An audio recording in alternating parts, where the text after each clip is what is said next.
Welcome to only IAS. स्वागत है आप सभी लोगों का प्रीलिम बूस्टर न्यूज डिस्कशन में। आज है 3 जून 2021। तो आइए देख लेते हैं कि ऐसे कौन से इंपॉर्टेंट आर्टिकल्स हैं जो आज हम कवर करने वाले हैं। हमारा first article national human right commission के बारे में है। कॉन्टेक्स्ट क्या है? अभी हाल ही में हमारे ऑनरेबल प्रेसिडेंट ऑफ इंडिया ने जस्टिस अरुण कुमार मिश्रा जी को अपॉइंट किया एज चेयरमैन। कहाँ का? नेशनल ह्यूमन राइट कमीशन का। इनके इस अपॉइंटमेंट के साथ ही काफी ज्यादा कंट्रोवर्सी इमर्ज होकर आने लगी। कंट्रोवर्सी देखिए दो तरीके की है, मतलब इस कंट्रोवर्सी में भी दो पॉइंट्स है। आई विल से उन दोनों पॉइंट्स को मैं आपको बता देता हूं। पॉइंट नंबर 1, पहला आरोप तो यह लगाया गया कि जस्टिस मिश्रा जी के ऊपर फेवर किया गया है इस पद को देकर।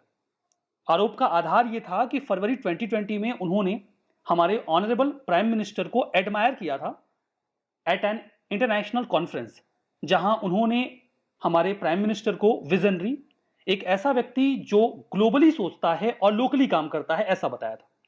तो आरोप यह लगा कि वो चूंकि एडमायरर रहे हैं हमारे पीएम के, इसलिए उनको फेवर करके ये पद दिया गया है। इस कंट्रोवर्सी का दूसरा पॉइंट ये है कि आप ये समझिए कि जो सिलेक्शन हुआ है अरुण कुमार मिश्रा जी का, ये एक सिलेक्शन कमेटी के माध्यम से हुआ है जिसमें 5 लोग थे।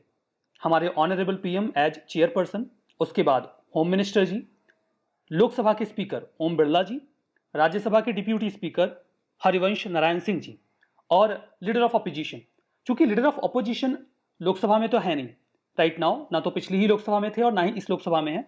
राज्यसभा में जो वर्तमान में लीडर ऑफ अपोजिशन है मल्लिकार्जुन खड़गे जी, वो इस सिलेक्शन कमेटी का हिस्सा रहे। उन्होंने इस अपॉइंटमेंट का विरोध किया क्योंकि उन्होंने इस कमेटी के सामने एक मांग रखी थी कि एनएचआरसी में एक मेंबर ऐसा होना चाहिए जो या तो दलित हो या आदिवासी हो या माइनॉरिटी कम्युनिटी से बिलोंग करता हो, क्योंकि ज्यादातर जो कंप्लेंट्स आती हैं वो इन्हीं ग्रुप से आती हैं। अगर कोई मेंबर ऐसा होगा तो वो उनकी प्रॉब्लम्स को अच्छे से समझेगा। उनकी इस मांग को स्वीकार नहीं किया गया, इसीलिए उन्होंने खुद को इससे बाहर कर लिया। तो ये तो पूरी कंट्रोवर्सी रही जो आपकी जानकारी के लिए है। जो इंपॉर्टेंट बात आपके काम की है एग्जाम पर्सपेक्टिव से, उसे भी समझिए। एनएचआरसी के बारे में 1993 में इंडिपेंडेंट स्टैच्यूटरी बॉडी के तौर पे इसका गठन किया गया था, जिसके लिए एक कानून आया था, नाम था protection of human right act of 1993। Objective आप समझ ही गए होंगे, ह्यूमन राइट को प्रोटेक्ट करना ताकि लोगों की लाइफ, लिबर्टी, इक्वलिटी और इंडिविजुअल्स की डिग्निटी को इंश्योर किया जा सके। जैसे कि हम बात कर रहे थे कि 2019 में एक अमेंडमेंट लाया गया था जिससे 1993 के अधिनियम में यानी कि एक्ट में कुछ बदलाव कर दिए गए। यहां पर जो बिल लिखा गया है आप इसे काटकर एक्ट लिख सकते हैं, क्योंकि अब ये पास हो चुका है फाइनली। पहले ये था कि जो चेयरपर्सन होंगे वो सुप्रीम कोर्ट के जो चीफ जस्टिस हैं वही हो सकते हैं जो रहे हों, लेकिन अभी इसे बदलकर सुप्रीम कोर्ट का जज कर दिया गया है। मतलब अब स्कोप बढ़ गया ना, अपॉइंटमेंट करने के लिए ज्यादा नाम आ सकते हैं। अदर मेंबर्स की बात करें तो पहले यह था कि 2 मेंबर्स होंगे जिनको ह्यूमन राइट की अच्छी जानकारी हो। अब इन 2 मेंबर्स की संख्या को बढ़ाकर 3 कर दिया गया है, जिसमें जो एडिशनल मेंबर आएंगी वो वुमेन होंगी। ये भी बढ़िया बात है। एक्स ऑफिशियो मेंबर्स का प्रावधान है।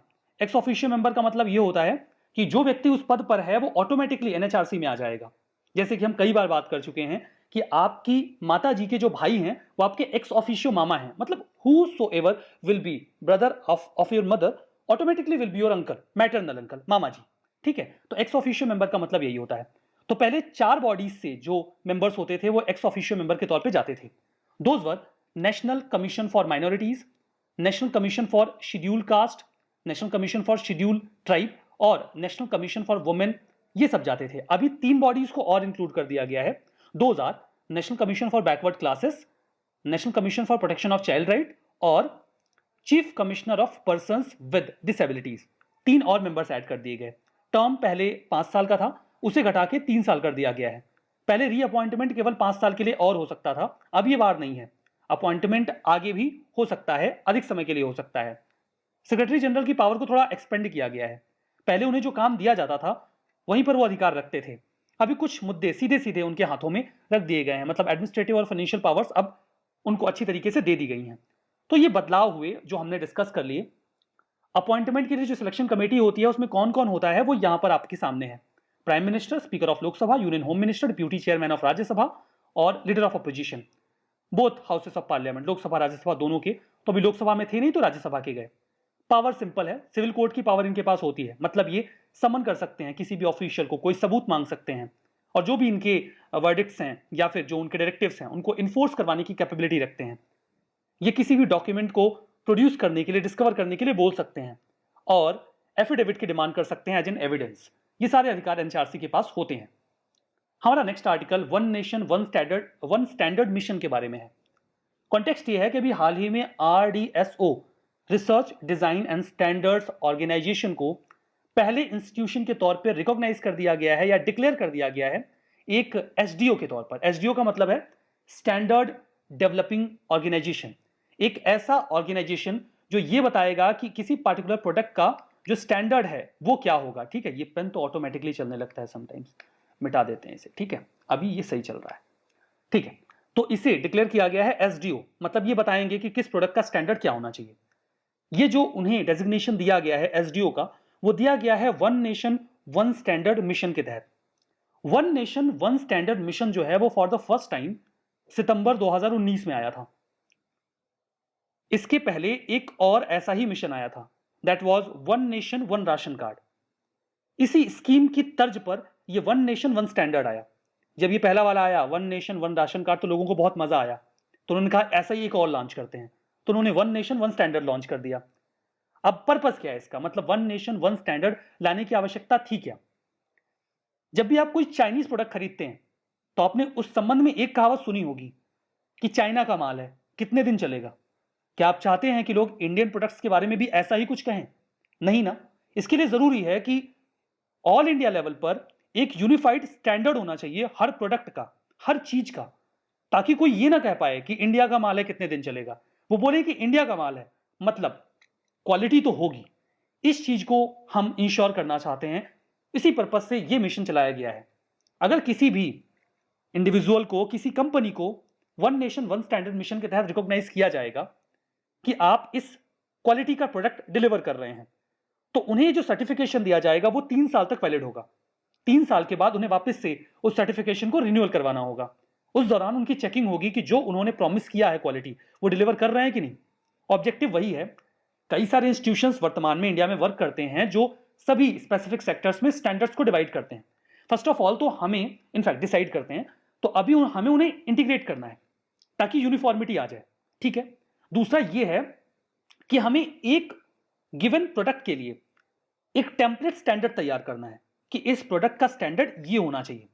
ठीक है, और तीसरा यह है कि हमें जितनी भी स्टैंडर्ड डेवलपमेंट एक्टिविटीज हैं उनको इकट्ठा करना है। मतलब सब अपने अपने हिसाब से चीजों के स्टैंडर्ड एंड क्वालिटी को मेंटेन कर रहे हैं, ये सब नहीं होना चाहिए। पैन इंडिया लेवल पर यूनिफॉर्मिटी होनी चाहिए ताकि हम लॉन्ग रन में एक इंडियन ब्रांड क्रिएट कर सकें जिसके साथ ये नोशन जुड़ा हो कि इंडियन प्रोडक्ट्स क्वालिटी प्रोडक्ट्स होते हैं। ठीक है, ये बात है, इसका ऑब्जेक्टिव है। BIS की बात करते हैं, ब्यूरो ऑफ इंडियन स्टैंडर्ड की बात करते हैं, जो पूरे भारत में वेरियस प्रोडक्ट्स के स्टैंडर्ड्स को मेंटेन करने के लिए वर्क करते हैं। ये क्वालिटी सर्टिफिकेशन प्रोवाइड करवाते हैं जो भी गुड्स हैं उनके लिए, और उनके लिए जो भी रिक्वायर्ड पैरामीटर्स हैं उनको फुलफिल करवाने की कोशिश करते हैं। इसे स्टैब्लिश किया गया था bureau of Indian standards act 1986 के तहत। बाद में ये देखिए तब ministry of consumer affairs, food and public distribution के तहत वर्क करते थे। 2016 में इनके लिए एक नया कानून आया, bureau of Indian standards act 2016। 2017 के अक्टूबर में इंप्लीमेंट हुआ, और अभी जो BIS है वो नेशनल स्टैंडर्ड बॉडी है इंडिया की, इनके ऊपर सारी जिम्मेदारी दारोमदार है। हमारा next article IPO grey market के बारे में है। कॉन्टेक्स्ट ये है कि पेटीएम का जो स्टॉक है वो 11,500 से 21,000 तक पहुंच गया महज 4 दिनों में। ग्रे मार्केट में, स्टॉक मार्केट में नहीं, ग्रे मार्केट में। ग्रे मार्केट क्यों? स्टॉक मार्केट होता तो हम इसको व्हाइट मार्केट बोलते, ब्लैक मार्केट बोल नहीं सकते क्योंकि ये गन्स तो बेच नहीं रहे हैं, ड्रग्स तो बेच नहीं रहे हैं, तो ब्लैक मार्केट नहीं बोल सकते। लेकिन ये जो शेयर्स हैं उनको इलीगल तरीके से बेच रहे हैं, इनफॉर्मल तरीके से बेच रहे हैं, इसलिए इसे ग्रे मार्केट कहते हैं। ग्रे मार्केट में IPOs को इनफॉर्मल वे में बेचा जाता है, इलीगल तरीके से बेचा जाता है, स्टॉक मार्केट से अलग। क्या होता है समझेंगे। बिफोर दैट IPO समझते हैं, इनिशियल पब्लिक ऑफरिंग। देखिए होता क्या है कि जब भी किसी कंपनी को लोगों से पैसे चाहिए तो वो IPO इश्यू करते हैं, इनिशियल पब्लिक ऑफरिंग। उन्होंने IPO में ये बोला कि हमारे एक शेयर की कीमत है 10 रुपए, जिसको जिसको चाहिए आ जाओ। अब आप गए और आपने 10 शेयर 100 रुपए में खरीद लिए। अब आपके पास 100 शेयर्स आ गए 10 रुपए की वैल्यू के, जब सभी लोगों को शेयर्स मिल जाएंगे उसके बाद इसे स्टॉक मार्केट में लिस्ट किया जाएगा और तब पता चलेगा कि एक शेयर की कीमत कितनी निकल रही है। अभी आपको नहीं पता, तो आपके पास शेयर्स तो हैं, लेकिन स्टॉक मार्केट में लिस्ट होने के बाद उस 10 रुपए के शेयर की कीमत 8 रुपए भी हो सकती है और 12 रुपए भी हो सकती है, 15 रुपए भी हो सकती है। या तो आप इंतजार करें कि देखते हैं मार्केट वैल्यू क्या निकलती है, मैं तो 10 रुपए में खरीदे, फायदा नुकसान दोनों हो सकता है। आपके पास बीच में एक रास्ता और होता है, मतलब कंपनी से आपने शेयर्स खरीद लिए हैं और अभी वो शेयर जो है वो स्टॉक मार्केट में नहीं गया है, उसकी मार्केट वैल्यू अभी रिवील नहीं हुई है।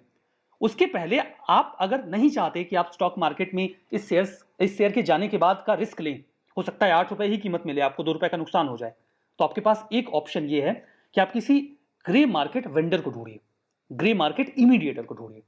वो आपसे कहेगा क्या कि मैं आपके शेयर की कीमत 12 रुपए दिलवा दूंगा, लिस्ट होने के बाद फायदा नुकसान मैं देख लूंगा। तो आप अपना शेयर कमिट कर दीजिए किसी थर्ड पर्सन को कि मैं आपको 12 रुपए में ये शेयर्स बेच रहा हूं। वो शेयर्स आपके पास है, आपने 12 रुपए में बीच में ही बेच दिया, ग्रे मार्केट में किसी ने आपसे ले लिया, जिसको ये उम्मीद है कि शेयर्स के दाम ज्यादा मिलेंगे और आप रिस्क नहीं लेना चाहते। ये ग्रे मार्केट है। उसके बाद शेयर मार्केट ओपन होगा, अगर शेयर की कीमत 8 रुपए गई तो आपको फायदा हो गया क्योंकि आपको तो 12 पहले ही मिल गए, और अगर 15 गई तो फिर आपको 12 में देना पड़ेगा क्योंकि आपने कमिट कर लिया था। तो ये है ग्रे मार्केट, जहां पर स्टॉक मार्केट में शेयर्स के लिस्ट होने के बाद उनके पब्लिक वैल्यू के निकलने के पहले ही आप उसे बीच में बेच देते हैं। ठीक है, ये तो कई बार आईपीओ इशू होने के बाद होता है, समटाइम्स आईपीओ इशू होता ही नहीं है, कंपनी के शेयर्स डायरेक्ट ग्रे मार्केट में ही बिक रहे होते हैं। ग्रे मार्केट में ये जो आपने 10 रुपए के शेयर्स को 12 रुपए में बेचा, मतलब जो ग्रे मार्केट में खरीदने वाला व्यक्ति था उसने आपको 2 रुपए एक्स्ट्रा देने का मन बनाया, इसे कहा जाता है ग्रे मार्केट प्रीमियम। 2 रुपए का प्रीमियम आपको मिला है। ठीक है, ये समझ में आ गया। इसे कई बार इसीलिए पैरेलल मार्केट या ओवर द काउंटर मार्केट भी कहा जाता है। तो क्या ये अलाउड है? इसे कैसे गवर्न किया जाता है? फर्स्ट ऑफ ऑल तो ये बिल्कुल अलाउड नहीं है, ये अनऑफिशियल है, मतलब नहीं पता किसको कि कौन क्या कर रहा है। मैं एक इमीडिएटर हूं, कोई आके मुझसे बोलेगा आप ग्रे मार्केट में काम करते हैं, नहीं मैं तो नहीं करता। तो कैसे ये काम चलता है, इसके ऊपर कोई रेगुलेशन नहीं है, ना तो इसे सेबी गवर्न करती है। ये ग्रे मार्केट के जो शेयर्स होते हैं इनका स्टॉक एक्सचेंज से कुछ भी लेना देना नहीं होता, मतलब ये इसके बीच का सारा खेल होता है और इसमें इनका कोई रोल नहीं होता। ठीक है, ट्रांजैक्शंस 1 to 1 बेसिस होते हैं और जो ट्रांजैक्शंस होते हैं वो कैश में होते हैं, क्योंकि ये सारा ट्रस्ट के बेसिस पे चलता है। अगर किसी ने डिफॉल्ट कर दिया, किसी ने आपको 12 रुपए दे दिया और आपने कहा मैं अपने शेयर्स नहीं दे रहा, आपके डीमैट अकाउंट में मैं ट्रांसफर नहीं करूंगा, तो वहीं सेबी को जाके कंप्लेन नहीं कर सकते, क्योंकि वहां पर सेबी का कोई रोल ही नहीं है। तो सब इनफॉर्मल तरीके से चल रहा है, कोई रेगुलेशन नहीं, कुछ भी नहीं। इसमें एक मामला कोष्टक का भी होता है, बता देता हूं। कोष्टक की लिटरल मीनिंग होती है प्राइस ऑफ एप्लीकेशन। होता यह है कि लॉट बनता है शेयर्स का, जैसे कंपनी ने कहा कि मेरा जो एक लॉट है वो 100 शेयर्स का है और एक शेयर की वैल्यू 10 रुपए है, मतलब एक लॉट की जो वैल्यू है वो 1000 रुपए है। आपको चाहिए तो आप एक लॉट खरीदो। अब सभी लोगों को लॉट्स नहीं मिल सकते, तो लोग एप्लीकेशन डालते हैं कि मुझे एक लॉट चाहिए, मुझे 10 लॉट चाहिए। तो आपने एक लॉट के लिए एप्लीकेशन डाला। अब आपको नहीं पता कि ये एप्लीकेशन जो आपने डाला है इस पे आपको लॉट मिलेगा कि नहीं मिलेगा, लेकिन एक तीसरा व्यक्ति है जिसको भरोसा है कि इस कंपनी ए का लॉट जब पब्लिक में आएगा तो इसकी वैल्यू काफी ज्यादा होगी, कम से कम 10 रुपए का एक शेयर कम से कम 15 का बिकेगा। तो अगर उसको 1000 रुपए का शेयर मिल जाए तो उसे 500 का फायदा हो जाएगा, 1500 में बिक जाएगा। लेकिन शेयर्स तो अभी किसी के पास है नहीं, इवन आपको भी नहीं मिला, आपने एप्लीकेशन ही डाला है, लेकिन एप्लीकेशन की डेट निकल चुकी है, तो वो पर्सन अब एप्लीकेशन नहीं डाल सकता। वो आपके पास आता है, कहता है आप अपना एप्लीकेशन मुझे दे दो, मैं आपको 100 रुपए एक्स्ट्रा दे दूंगा। ये जो 100 रुपए वो एक्स्ट्रा देने को आपको तैयार है 1000 के लॉट पर 1100 रुपए, इसे कहा जाएगा कोष्टक रेट। वो आपके एप्लीकेशन पर आपको एक्स्ट्रा प्राइस दे रहा है, इस उम्मीद में कि अगर वो लॉट आपको मिल गया तो आपको उसको देना होगा और उससे ज्यादा फायदा होगा। अगर वो लॉट आपको मिला, फिर आपने उस लॉट के जो भी शेयर्स थे उनको बेचा, तो 1500 रुपए आपको मिले, आप अपने 100 रुपए रख के 400 रुपए उसको दोगे, क्योंकि ये उसका है जिसने आपसे लॉट रेट पर एप्लीकेशन खरीदा। अगर ये शेयर्स आपको नहीं मिले, कंपनी ने बोला हमारे पास नहीं है आपको देने को, तब भी जिसने आपसे ये लॉट खरीदा था वो आपको 100 रुपए तो देगा। आपने एप्लीकेशन भरा था, आपको शेयर्स नहीं मिले, लेकिन 100 रुपए मिल गए, क्योंकि आपने ग्रे मार्केट में जाके कोष्टक रेट पर अपना एप्लीकेशन बेच दिया। यह है कोष्टक रेट। समझ में आ गया? इन्वेस्टर्स क्यों ग्रे मार्केट में इंटरेस्ट लेते हैं? क्योंकि यहां पर उन्हें अपॉर्चुनिटी मिलती है इन्वेस्ट करने की, परचेज करने की, जबकि जो शेयर्स होते हैं वो लिस्ट भी नहीं हुए होते, उसके बीच में ही वो सारा खरीद फरोख्त कर लेते हैं।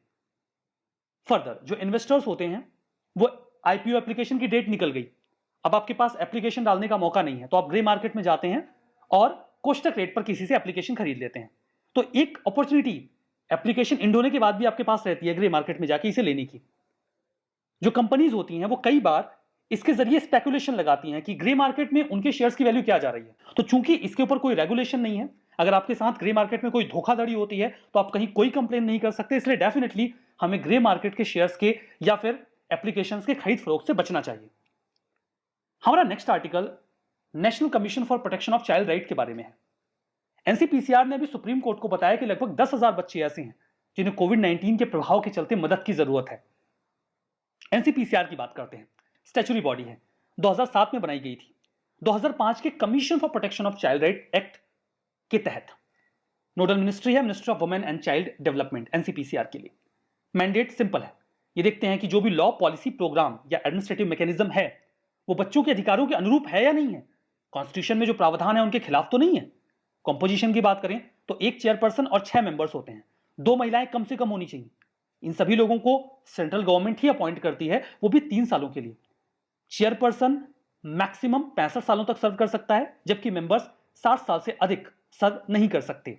ठीक है, हमारा next article state of finance for nature report के बारे में है। एक रिपोर्ट है ये, इस रिपोर्ट को रिलीज किया गया है अभी हाल ही में, ताकि जो नेचर बेस्ड सॉल्यूशंस हैं हम उनमें ज्यादा इन्वेस्टमेंट कर सकें। देखिए, हमारे नेचर को कई तरीके से थ्रेट होता है। थ्रेट किन किन तरीकों से होता है वैसे तो आप जानते हैं, फिर भी मैं एग्जाम्पलीफाई कर देता हूं।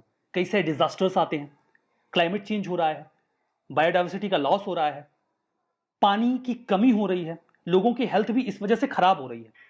अगर कोई ऐसा सॉल्यूशन निकाला जा रहा है जो इन प्रॉब्लम्स को एड्रेस करेगा, तो इसमें हमें इन्वेस्टमेंट की जरूरत होगी। इन्वेस्टमेंट कहां कितना हो रहा है इसके बारे में कोई रिपोर्ट तो हमारे पास होनी चाहिए ना। तो इस रिपोर्ट को भी रिलीज किया गया। किसने किया? 3 एंटिटीज इन्वॉल्व थी, United Nations Environment Programme, World Economic Forum और एक इनिशिएटिव भी इसका हिस्सा था, नाम था इकोनॉमिक्स ऑफ लैंड डिग्रेडेशन। ये ग्लोबल ट्रेंड ट्रैक कर रहे हैं कि पब्लिक प्राइवेट इन्वेस्टमेंट इस फील्ड में कितना हो रहा है, जहां पे नेचर को जो नुकसान पहुंचाने वाली चीजें हैं उनके फील्ड में हम इन्वेस्टमेंट कर पा रहे हैं कि नहीं कर पा रहे हैं। तो नेचर बेस्ड सॉल्यूशंस के लिए, जिससे सोशियो इकोनॉमिक चैलेंजेस एड्रेस हो जाएंगे, हम उनके लिए कितना और क्या काम कर रहे हैं। क्या इंपॉर्टेंट फाइंडिंग्स इस यहां पे निकल के आई हैं? ये कहा गया कि नेचर बेस्ड सॉल्यूशंस के लिए पूरी दुनिया में लगभग $133 बिलियन खर्च किए जा रहे हैं एक साल में, जो कि ग्लोबल जीडीपी का 0.10% है। इसमें सबसे ज्यादा पब्लिक इन्वेस्टमेंट आ रहा है वो यूएसए की तरफ से आ रहा है, अप्रॉक्सीमेटली $36 बिलियन का इन ईयर। उसके बाद नंबर चाइना, जापान, जर्मनी और ऑस्ट्रेलिया का है। हमारा next article end resolution to end malaria के बारे में है। 74th वर्ल्ड हेल्थ असेंबली लगी थी। यहां पर यूनाइटेड स्टेट्स ऑफ अमेरिका और जाम्बिया दोनों ने मिलकर एक रेजोल्यूशन पास किया ताकि वो मलेरिया को और अच्छी तरीके से टैकल कर सकें। ऑब्जेक्टिव यही था कि कितनी प्रोग्रेस हो रही है उसे ट्रैक किया जाए। और ये जो स्ट्रेटजी तैयार की गई है वो WHO की जो अपडेटेड ग्लोबल मलेरिया स्ट्रेटजी थी उसके साथ मिलती जुलती है, मतलब उससे कुछ अलग नहीं है, उल्टा नहीं है। रेजोल्यूशन यही था कि हम इन्वेस्टमेंट को एक्सपेंड करें, फंडिंग को और बेहतर करें ताकि मलेरिया को और अच्छी तरीके से खत्म किया जा सके। रिसर्च एंड डेवलपमेंट में भी ज्यादा इन्वेस्टमेंट की बात की गई। WHO का एक ग्लोबल मलेरिया प्रोग्राम है, उसके प्रावधानों को संज्ञान में लेकर ही पूरा ये इनिशिएटिव लिया गया। और उनकी जो स्ट्रेटजी है global technical strategy for malaria 2016 से 2030 के बीच में, अगर ये इनका इनिशिएटिव अच्छे से वर्क करता है तो डेफिनेटली वो ये जो इनिशिएटिव है WHO का उसमें मददगार साबित होगा। बात अगर आप मलेरिया की करें तो मॉस्किटो से होने वाला एक ब्लड डिसीज है जिसे प्लाज्मोडियम पैरासाइट कॉज करता है। ट्रॉपिकल और सब ट्रॉपिकल एरियाज जो अफ्रीका, साउथ अमेरिका और एशिया के हैं वहां पर ज्यादा खतरा होता है। जब ये मच्छर काट लेता है, ये जो फीमेल एनोफिलीज मॉस्किटो है, तो उसके बाद ये जो पैरासाइट्स हैं वो लिवर के सेल में मल्टीप्लाई होते हैं, बाद में अटैक करते हैं आरबीसीज को, रेड ब्लड सेल्स को। वैसे तो 5 स्पीसीज हैं इस पैरासाइट की जो नुकसान पहुंचाती हैं, लेकिन प्लाज्मोडियम फाल्सिपेरम और प्लाज्मोडियम विवेक्स ये सबसे ज्यादा खतरनाक हैं। कुछ स्टेटमेंट हैं, आपको ट्रू एंड फॉल्स बताना है। NHRC कॉन्स्टिट्यूशनल बॉडी है। BIS ये ministry of commerce and industry के तहत वर्क करता है। IPO ग्रे मार्केट, इनके ऊपर कोई रेगुलेशन नहीं होता। State of finance for nature report reserve bank of India ने रिलीज किया है। Malaria mosquito borne blood disease है, प्लाज्मोडियम पैरासाइट कॉज करता है। जवाब कमेंट बॉक्स में देना है। सेशन की PDF ओनली IAS के टेलीग्राम चैनल पर मिलेगी। आज के इस सेशन में बस इतना ही। बहुत बहुत धन्यवाद।